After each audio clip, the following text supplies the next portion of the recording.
I need to experience other men to know if you're the one. Otherwise, the wedding is off, my fiancé demanded. I said, okay. The next day, I canceled the venue, returned the ring, and moved out while she was experiencing. She called panicking. I said, wedding's off. Enjoy, and hung up. Hey viewers, before we move on to the video, please make sure to subscribe to the channel and hit the like button if you want to see more stories like this. Thanks. The final invoice for the caterer was sitting on the kitchen counter, a stark reminder that in 73 days, I was supposed to be a married man. I wasn't nervous. I was settled. In a good way. The kind of calm that comes from knowing you've built something solid. I'd spent the evening cross-referencing honeymoon hiking trails in Iceland, my laptop warming my knees, while Sarah flipped through a bridal magazine on the other end of the sofa. The silence between us was the comfortable kind, or so I'd thought. But when I glanced up, I saw the tension. It was in the way her thumb tapped a frantic rhythm against the glossy page, in the tight set of her jaw. She wasn't reading. She was rehearsing. You're quiet tonight, I said, closing my laptop. She flinched, as if I'd caught her at something. Just tired. Wedding stuff is a lot. We're through the worst of it. It's just the fun details now. I offered a smile. Unless you're having second thoughts about the chocolate fountain. She didn't smile back. She closed the magazine with a sharp slap. Actually, Jake, we need to talk. About the wedding. About us. A cold trickle, like the first drop of ice water, slid down my spine. Okay, talk. Is it the budget? Because we can scale back the, it's not the money, she interrupted, her voice unnaturally steady. She turned to face me, tucking her legs beneath her. Her expression was a strange mix of resolve and pity that made my stomach clench. It's foundational. Foundational. I repeated the word, trying to mine it for meaning. The foundation is that we love each other. That we want a life together. That's pretty solid, Sarah. But how do we know? She burst out, her hands fluttering.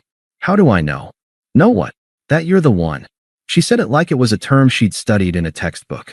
Jake, you're the only serious relationship I've ever had. We got together in college. What if I'm settling? What if there's someone out there who is a better fit for me, and I'm just choosing you because you're here? Because you're safe and familiar? The ice water was now a full stream, freezing my insides. Are you saying you have feelings for someone else? No, not specifically. It's not about a person. It's about an experience. A certainty. She leaned forward, her eyes gleaming with a zealous, self-absorbed light. I need to experience other men. To date. To be with other people. To be sure.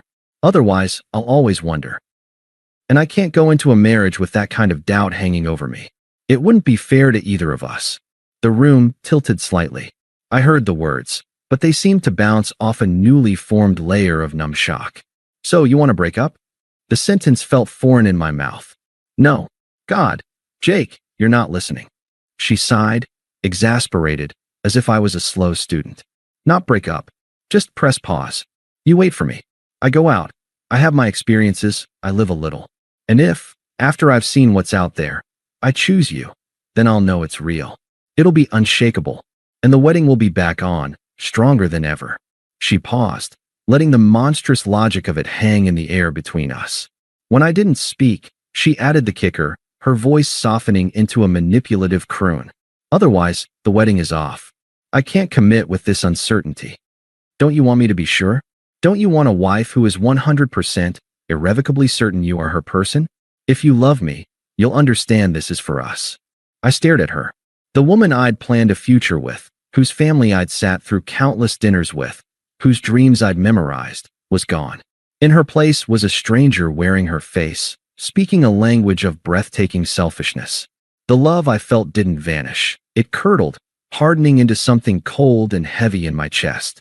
I needed absolute clarity. I needed to hear her say it in the plainest terms possible. My voice, when it came out, was disturbingly calm. Flat. Let me make sure I understand. You are formally requesting that I, your fiancé, put my life, my heart, and my dignity on indefinite hold, while you, my fiancé, go out and sleep with other men. This, field research, is to determine if my value is high enough to ultimately earn the prize of being your husband. Is that the proposal? Her face flushed with irritation. You're twisting it. You're making it sound so cheap and transactional. It's about emotional and experiential verification. It's about knowing. The question stands, Sarah? Is that what you are asking of me? She crossed her arms, defiance solidifying her features. Yes, that's what I need.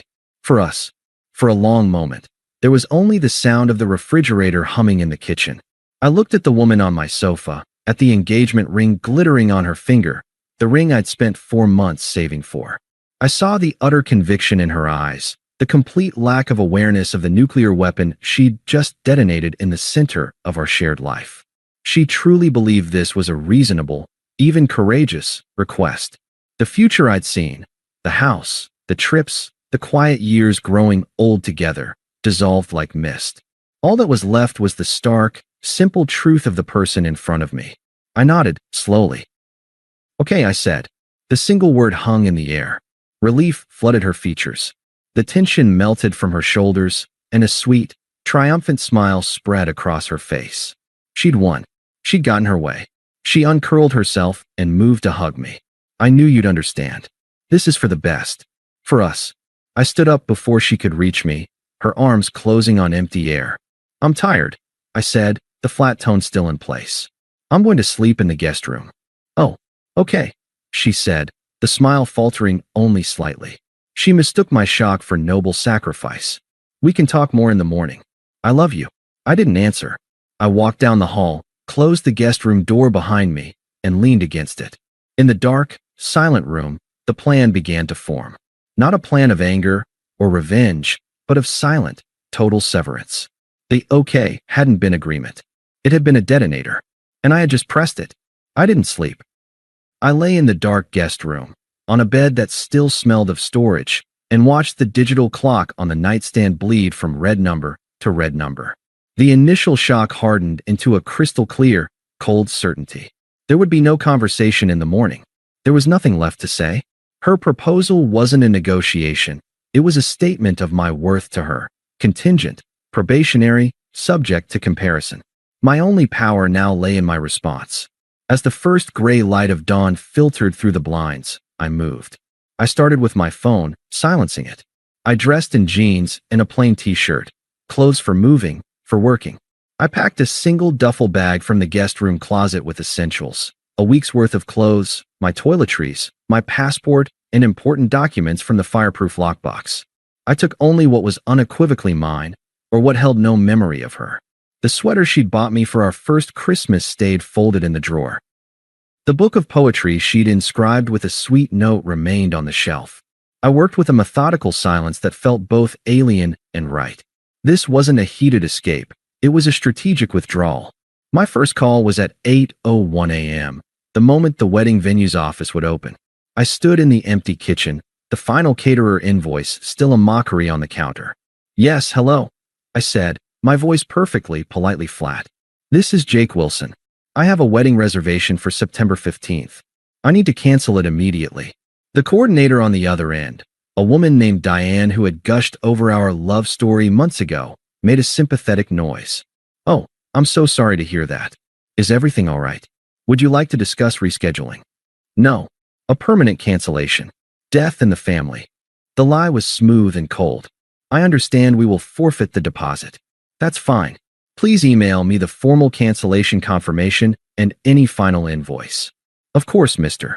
Wilson. I'm so very sorry for your loss. Thank you. I hung up. One by one, I dismantled the future we'd built. The caterer, the photographer, the band. Each call was a variation of the same. Polite, firm, final. I cited the same fictitious family tragedy. I accepted every financial penalty without argument. Money was just a number on a screen. My freedom from the spectacle was priceless. The final piece was the ring. I drove to the jeweler in the quiet part of the morning. The same man who had helped me choose it 2 years ago, his eyes kind and excited, now looked at me with profound pity as I placed the velvet box on the glass counter. I need to return this, I said. Is everything okay, son? The engagement is off. What's your return policy? He processed the return, his face solemn. When he handed me the receipt, a fraction of what I'd paid back on my card, he said, "You'll find the right one." I believe I just avoided the wrong one, I replied and left. Back at the apartment, the silence was profound. Sarah was still asleep, or perhaps pretending to be. I finished packing a few boxes of my books, my laptop, the small toolbox that was mine. I left behind the framed photos, the shared throw blankets, the set of dishes we picked out together. I wanted no relics. As I carried the last box to my car, a memory flashed, unbidden and brutal. The night I'd proposed. It had been on a pier overlooking the lake, not original, but hers. She'd cried, a happy, breathless sound, and thrown her arms around my neck, whispering, yes, yes, 1,000 times yes into my ear. The ring had sparkled under the string lights. The feeling that night had been one of absolute, earned certainty. I had been sure. The cruelty of her new requirement, that her certainty required the degradation of what we had, struck me anew, not as a pain, but as a clarifying fact. That night on the pier, I had been proposing to a ghost. I left the apartment key on the kitchen counter, right on top of the caterer's invoice. A full circle. I closed the door for the last time, hearing the soft, definitive click of the latch. My new temporary space was a furnished studio Airbnb downtown, generic and clean. It smelled of citrus cleaner and neutrality. I set my duffel bag down on the bare wooden floor. The emptiness of it was a relief. That's when my phone, now on silent but set to vibrate, began to dance on the kitchenette counter. Sarah. I watched it buzz until it stopped. A minute later, it started again. I didn't touch it. Then, the notification for a voicemail appeared. I poured a glass of water. I sat on the stiff sofa. I took a slow sip. Then, and only then, I played the message. Her voice filled the sterile room, tinny through the speaker, laced with a confusion that was already curdling into anxiety. Hey, I just got home. Where are you? Some of your stuff is, did you go to your mom's? I tried calling, but it went straight to voicemail. That's weird. Call me back. The date was fine. Weird to talk about. I need to hear your voice. Just call me, okay? A pause. A shaky breath. Okay. But, there it was. The date was fine. She'd done it. She'd started her experience immediately, the morning after her ultimatum. She'd had coffee, or maybe more, with some other man, while I was methodically erasing her from my future. The last, faint ghost of doubt. Maybe she'll wake up and see how insane this is, evaporated. I didn't save the message. I deleted it. Then, I went into my settings and blocked her number. The action felt less like an emotional decision and more like a necessary security protocol. Finally, I sent 2 texts. One to my parents. Wedding is off. Sarah and I are done. I'm safe and okay. Please don't ask for details right now. I'll explain soon. I love you. One to my best friend, Mark. Called off the wedding. It's done. Don't need to talk. Just didn't want you to hear it from the rumor mill. Getting some space. His reply was almost instant. Holy shit. You okay? My couch is yours. I'm okay. Thanks, man. I turned my phone off. The silence in the studio apartment was complete, deep, and for the first time in years, entirely my own. The first week in the studio was defined by a silence so profound it had a texture. It wasn't the passive quiet of an empty house. It was an active, chosen stillness. I didn't turn on the TV. I let my phone remain a dark, inert slab. The only sounds were the hum of the mini fridge, the rush of water in the shower, the scrape of a knife on toast. I existed within the parenthesis of my own making. The sleep I'd missed the night of the ultimatum caught up with me in heavy, dreamless waves. I'd crash for 10 hours, wake disoriented, and make coffee in the silence, staring at the brick wall of the building opposite. The initial, adrenaline-fueled clarity of my actions settled into a low, steady hum of grief. But it was a strange grief. I wasn't mourning Sarah, not the person who had laid out that ultimatum. I was mourning the ghost she'd killed, the woman I'd thought she was, the future I'd painted with such care. It was like grieving a character in a book who had a terrible, abrupt ending. The unfairness of it would rise in my throat sometimes, bitter and metallic. I had been loyal. I had been planning a life. I had saved. I had listened. I had shown up for her family's dramas. I had learned to love the terrible indie films she adored. I had done everything you're supposed to do. And my reward was to be placed on a shelf like a product awaiting quality assurance, my value to be determined by a market test I never agreed to. One afternoon, standing in the sterile kitchenette, the question finally surfaced from the depths. Was I not enough? As soon as I thought it, I knew it was the wrong question. It was the trap she had laid. The question wasn't about my value. It was about her inability to recognize it. It was about a hole in her that no other person could ever fill, a bottomless pit of need for external validation she called certainty. My crime wasn't being inadequate. My crime was believing my adequacy was the point. With that realization, the last tether of confusion snapped. The grief began to recede, not completely, but enough to see the shore. I turned my phone back on, bracing for an onslaught. A few concerned texts from my parents and Mark, which I answered with brief, reassuring replies. Nothing from Sarah's number. It was still blocked. But the call log showed a string of unknown caller attempts. I deleted them. I didn't unblock her. Not yet. Instead, I started to fill the silence with new sounds. I found a running trail along the river. At first, my lungs burned and my legs protested, heavy with inertia. But I kept going. The rhythm of my feet on the pavement, the slap of my own breath, became a meditation. I wasn't running from anything. I was running towards a version of myself I'd neglected, the one whose energy wasn't spent managing someone else's emotional calculus. I reconnected with Mark, not for a pity party, but for a beer and a baseball game. He didn't press for details, just clapped me on the shoulder and said, "You look lighter, man." And I was. At work, a project I'd half-heartedly pitched months ago, sidelined by wedding planning, suddenly had my full attention. I dove into the data, the strategy. My boss noticed. "This is sharp, Jake." This is the kind of focus I remember. The promotion that had seemed a distant possibility began to feel like an inevitable outcome of this new, undiluted concentration. I bought a single, ridiculously expensive orchid for the studio. I learned how to care for it. I cooked meals for one, experimenting with recipes too spicy for Sarah's taste. I started reading fiction again, getting lost in worlds that had nothing to do with my own. This was the quiet justice. Not a dramatic revenge, but the daily, deliberate act of building a life that was entirely, authentically mine. The peace I found was not an absence of pain, but the presence of a deep and growing self-respect. Her experience was her prison. My silence was my foundation. After about a month, curiosity, cold and clinical, got the better of me. One evening, I unblocked her number. I didn't do it to reopen a door. I did it to confirm the door was welded shut and to see what debris had piled up against it. The phone vibrated once, then began a frantic, near-continuous seizure. Notification after notification stacked up on the screen, a timeline of her unraveling. Dozens of texts. Pages of missed calls. Voicemail alerts piled like unread verdicts. I didn't open a single one. I just watched the notifications bloom, a digital monument to the consequences of her own words. Then, I put the phone face down on the table. I finished my chapter. I watered my orchid. The silence in my apartment was no longer empty. It was full of my own life.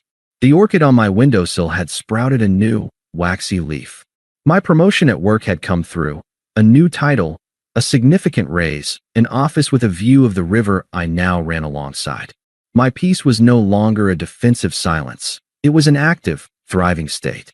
The notifications that had flooded my phone when I'd unblocked Sarah sat like a sealed archive. I hadn't opened them. They were evidence, not for me, but a testament to the path I'd chosen not to walk. Curiosity, however, is a cold companion. One rainy Saturday, with a book in one hand and a cup of coffee in the other, I finally opened the text thread. It was a cascading timeline of a collapse. Stage 1, confusion and frustration, the first 48 hours. "Jake, why did you block me? We need to talk about this like adults. You can't just run away from a conversation. This is childish. My mom just called. The venue said the wedding is canceled due to a death in the family. What the hell did you do? What did you tell them? Call me. Now." Stage 2, the panic pivot, week 1 to 2. The tone shifted from anger to wheedling manipulation. "Okay, I get it. You're hurt. I'm sorry I hurt you. But you're overreacting. Can we please just talk? The experience thing, it's not what you think. It's making me realize how good we had it. These guys are awful. They're so self-absorbed.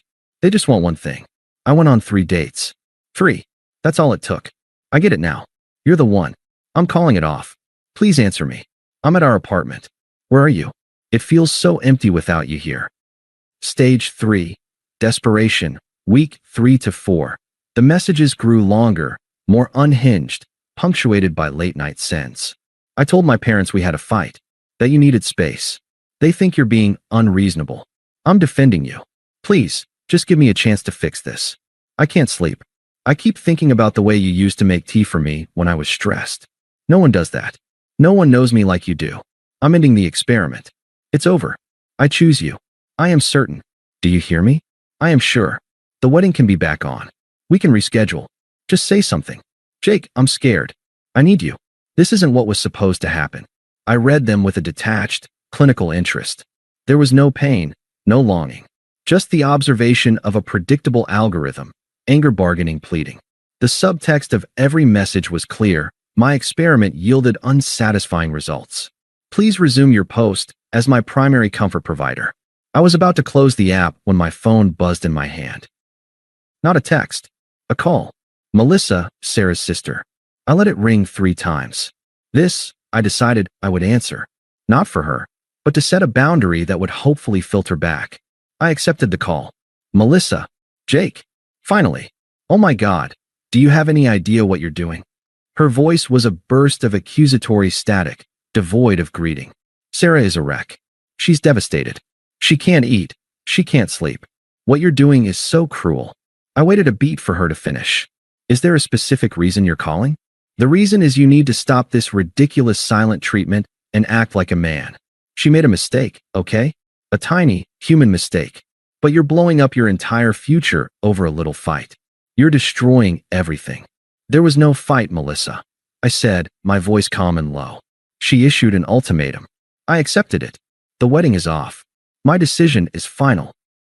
An ultimatum? She said she just needed some reassurance. A little space to feel sure. You're twisting it because your pride is hurt. For God's sake, she loves you. Are you really going to throw away 5 years because your feelings got bruised? Be the bigger person. Call her. I could see the family script playing out perfectly.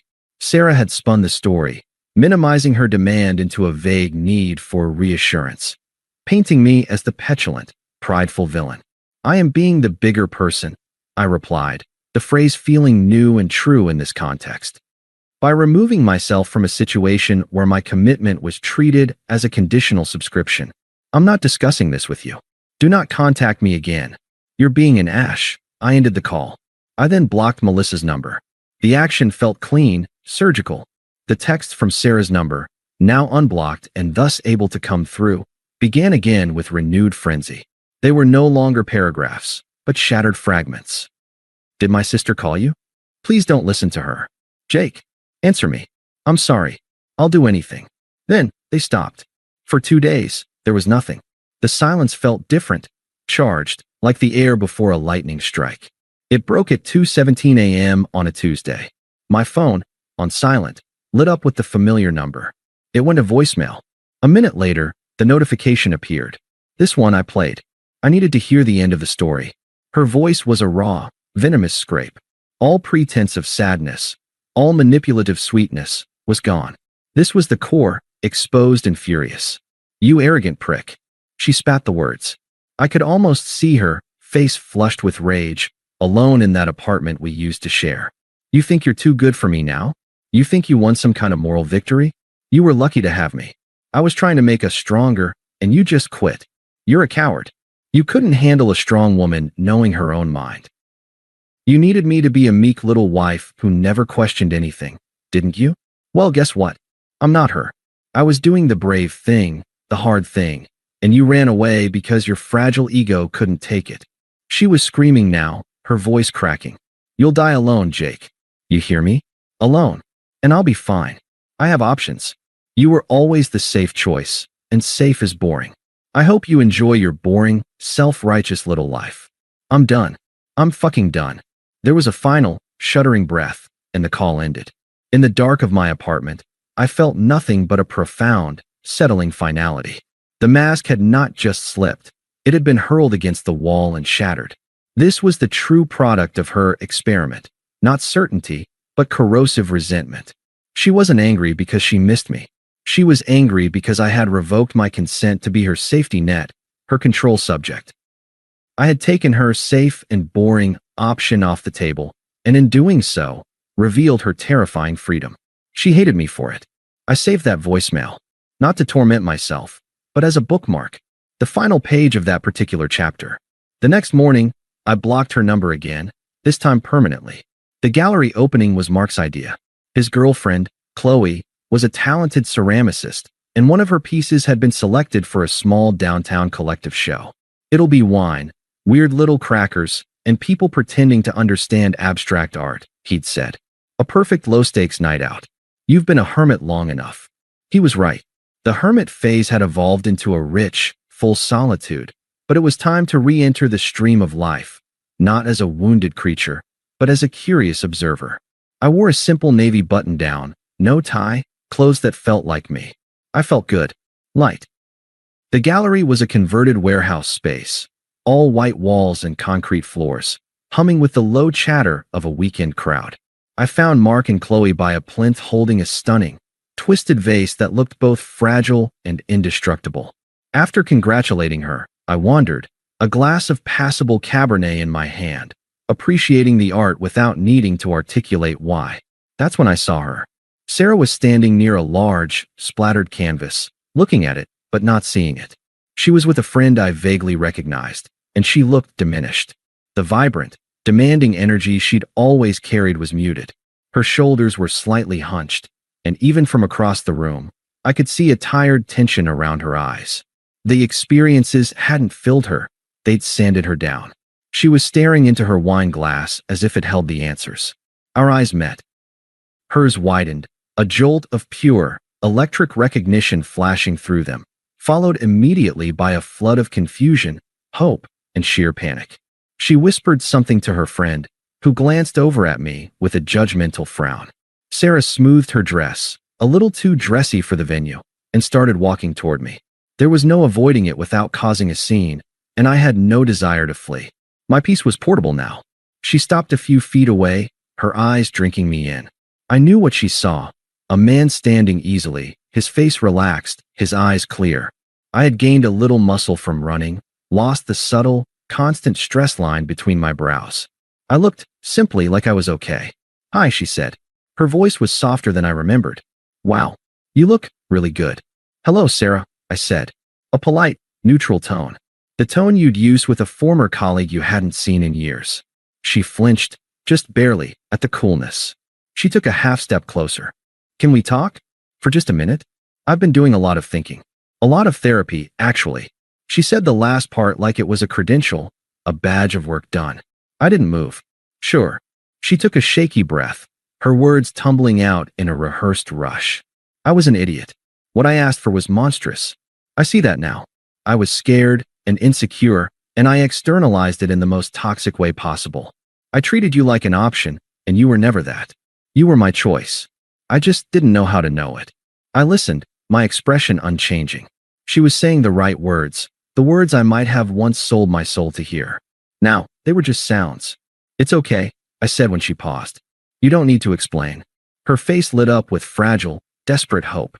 She mistook my lack of anger for absolution. So you forgive me? That's when I gave her the final gift of clarity. There's nothing to forgive, Sarah. I took a small sip of my wine, my movements calm. Your request was a gift. It was the clearest, most honest thing you ever gave me. It showed me, in high definition, exactly what our marriage would have been, a perpetual audition. I wasn't being asked to be a husband. I was being asked to be the winning contestant on a game show I never agreed to enter. So, I removed myself from the competition. Her hopeful expression froze, then began to crack. I continued, my voice even, focused on my own revelation. And I've discovered something profound in these last months. The certainty you were looking for out there. I gestured vaguely to the world outside. I found it in here. I tapped my chest, just once. The certainty that I will never again tie my worth to someone else's validation tour. That piece is more valuable than any passionate what if. For that lesson, I am actually grateful. Tears welled in her eyes, but they were tears of frustration, of a plan failing. But, I know now, I'm sure, you're the one. I've never been more certain of anything in my life. I nodded, as if acknowledging a reported fact about the weather. I believe you are. She blinked, confused by the lack of victory.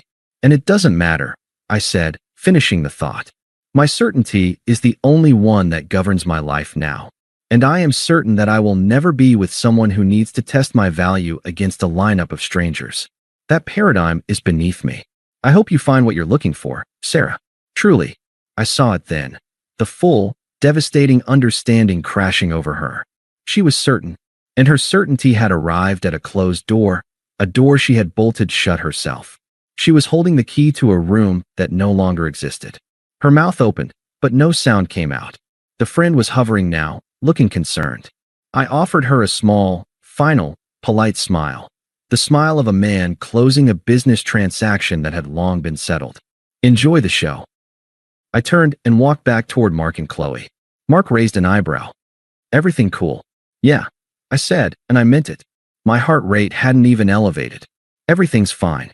I glanced back once, out of human curiosity more than anything.